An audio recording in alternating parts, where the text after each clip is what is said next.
das sinagogas. E nesse dia, assim como quando Paulo Vai chega, começar falar sobre a história. Falando sobre a edificação da casa de Deus, a gente está nessa somatória desses livros, Neemias, Esdras, Ageu, Zacarias. Depois a gente ainda vai agregar com Esther e também com Daniel. A Esther, ela viveu no período do rei Artaxerxes, aquele rei que está envolvido com o contexto de Esdras e Neemias.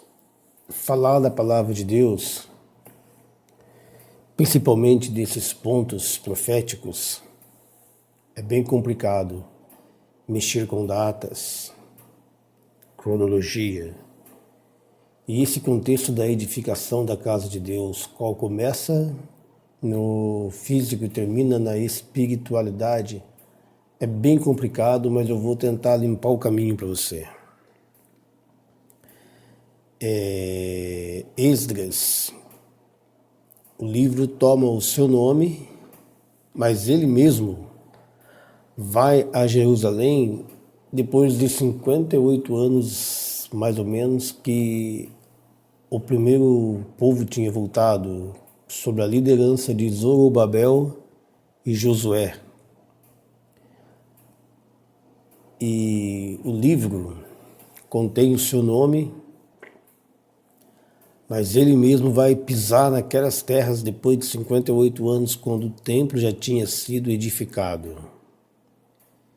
E para o templo ser edificado, a gente sabe que foi debaixo de ameaças, ofensas, perseguições que os inimigos estavam fazendo contra o povo de Deus. Enfim, no primeiro ano do rei Ciro é que eles se voltam para Jerusalém para reconstruir o templo, a edificar o templo. E depois a gente vai observar que a obra vai ser parada, né? Eu já falei parte sobre isso, né? Porém, eu não estou falando a mesma coisa. Eu estou aqui dando uma porção e falar coisas que ainda não falei. Porque a somatória desse tema enriquece cada vez mais o nosso conhecimento.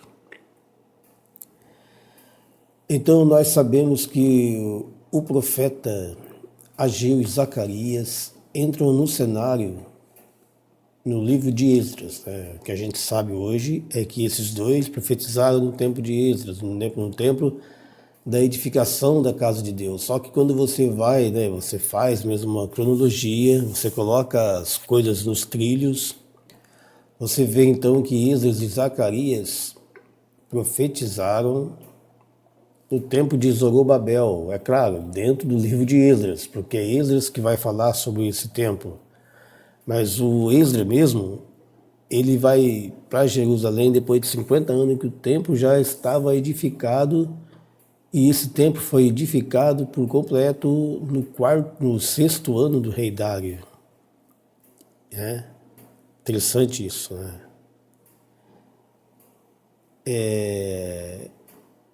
Os profetas, esses dois, aparecem em Esdras ou em porções do livro de Esdras. Percebe?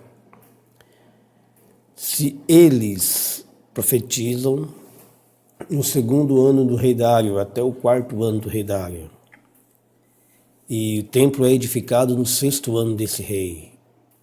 Então, quando o templo foi edificado, já fazia 2 anos que Zacarias tinha profetizado. Quanto mais Esdras, então, que vai 58 anos depois que o templo já está edificado. Percebe? E Esdras, ele vai no 7º ano do rei Artaxerxes, é que Esdras vai a Jerusalém. Já Neemias, ele vem no mesmo tempo desse rei, né, no 20º ano do rei Artaxerxes, né, não sei se eu falo 20º ou se eu falo 13 anos depois de Esdras, né? Qualquer coisa que eu falar aqui bate. Se eu falo 20º, você vai saber que Esdras foi no 7º ano desse rei. Se eu falo 13, então você vai calcular, né, e vai saber que era no 20º ano que ele vai. Entende como é que vai ganhando, agigantando todos esse conteúdo, né? Mas, então eu quero falar aqui sobre Ageu e Zacarias, que eu falei recente sobre as datas, e eu penso que não ficou tão claro e eu quero novamente frisar. Porque, falando da palavra de Deus, a gente tem que ter em mente que a gente está lidando com 3 mentes: os iniciantes, os médios e os avançados. Se eu falo das festas, e se você não conseguir nem ter a memorização delas em mente, então já dá para você ver entre esses 3 tipos de pessoas, qual deles você pertence. Porque tem coisas que a gente fala que o iniciante não vai entender, de forma alguma. Só para ele memorizar, no caso, as festas, já será difícil. Só para ele ter uma porção básica. Se ele não tem a memorização, já vai ficar difícil. E tem pessoas que realmente não têm isso em mente. E são pessoas que muitas das vezes estão há anos nos templos.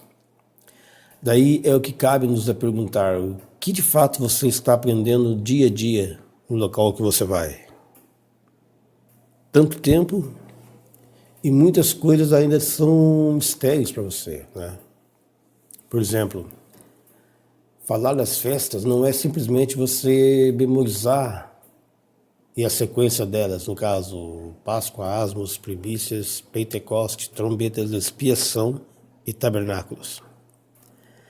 Não é simplesmente você decorar isso. O mesmo vale para os cavalos do Apocalipse, os quais são 4. Não é apenas você simplesmente saber as cores deles. Você tem que avançar um pouco para frente, um pouco para trás. Muitas das vezes você tem que avançar bastante para frente, bastante para trás.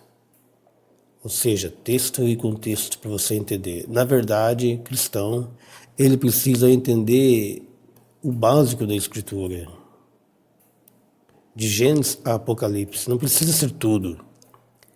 Mas pelo menos o básico deve fazer parte da vida do cristão. Entende?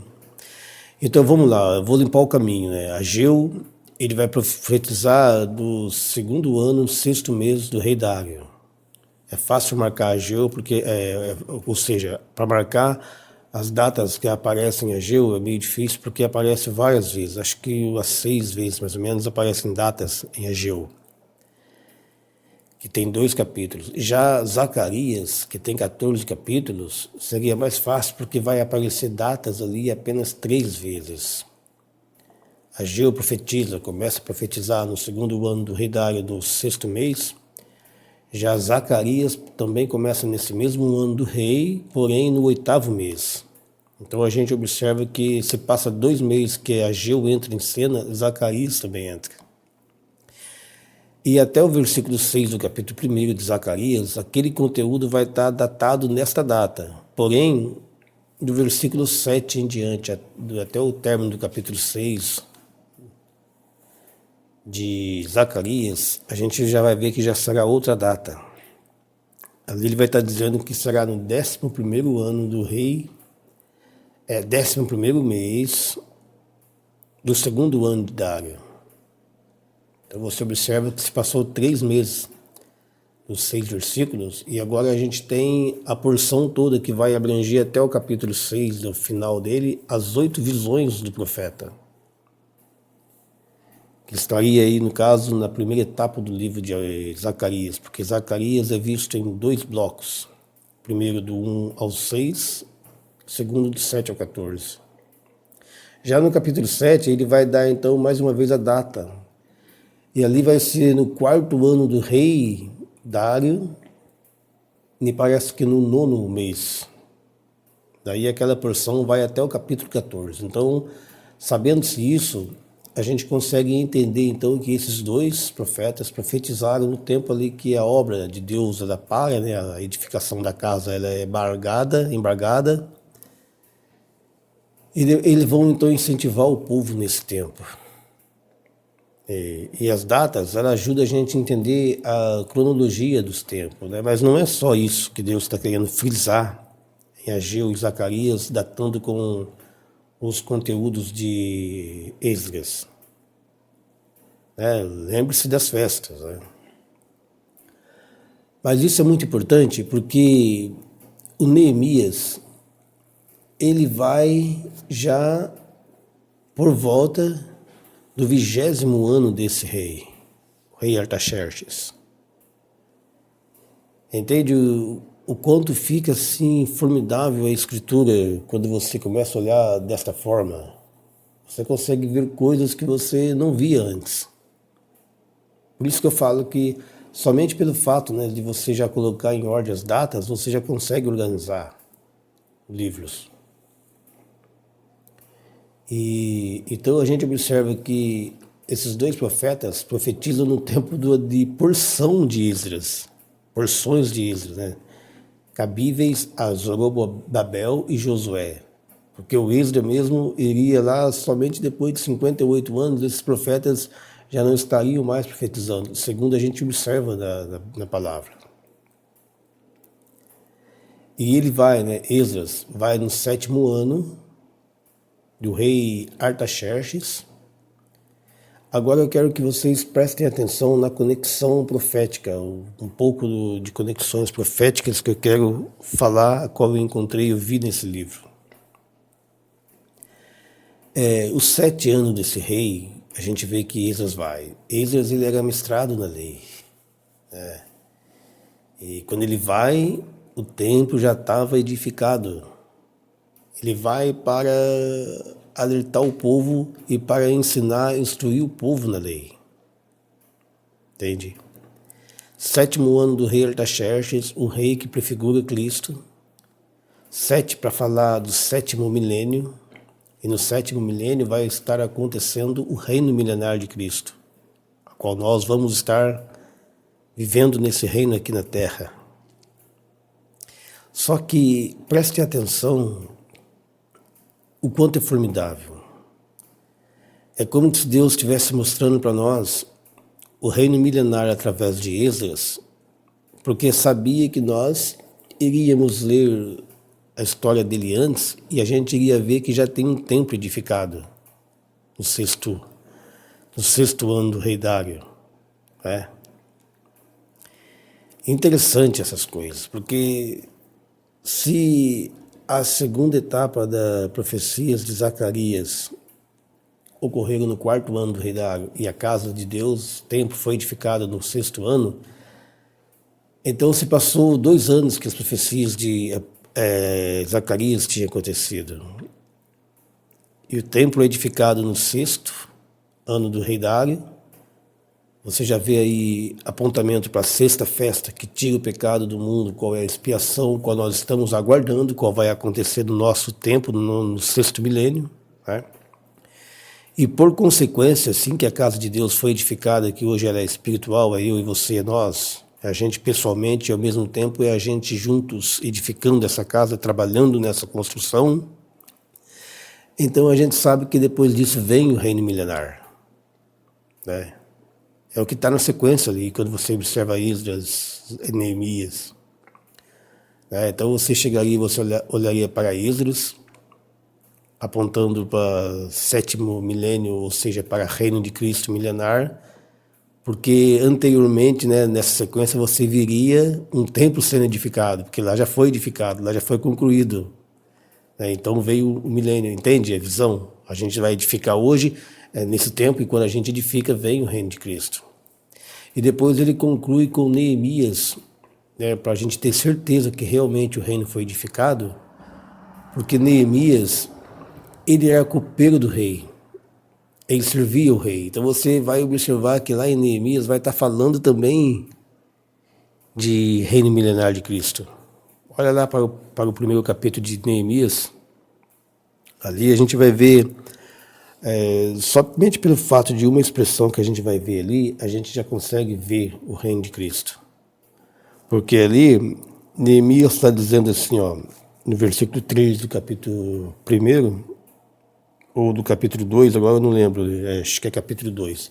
Neemias vai estar dizendo assim: viva o rei para sempre. Eu não sei se isso é um linguajar que se dirigia aos reis daquele tempo, mas traz isso para hoje, traz isso para todo tempo. E faça a pergunta: qual é o rei que vive para sempre? E, né, é claro que você vai dizer que é Cristo. E qual será o tempo em que Cristo vai estar reinando? No 7º milênio. Entende as conexões? Como elas ficam vivas quando a gente, de fato, coloca em ordem o livro.